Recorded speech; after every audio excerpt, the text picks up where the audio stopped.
And well, as you can add, you can actually remove stuff, okay? Um, there are three ways of removing things. The first one is with pop. When you use pop, you just remove the last element.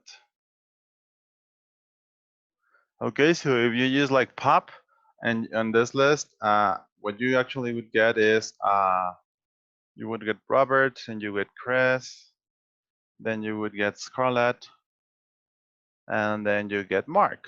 Okay, Jeremy does no longer exist because he was popped. Okay, but you can actually remove an element because of an index. Again, I'm constantly remembering you about the indexes because they're very important here. Remember, this is 0 indexed, and this is 0, 1, 2, and 3. And well, if we actually remove, let's say we want to remove element, the first element. Well, element 1. Remember, 1 is Chris. So if we remove Chris, the result would be having Robert, Scarlett, and Mark. Okay.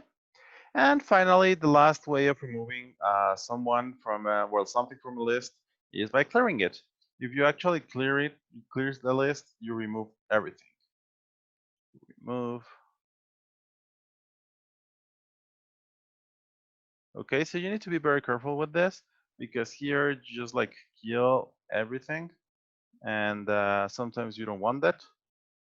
And just be very careful with it.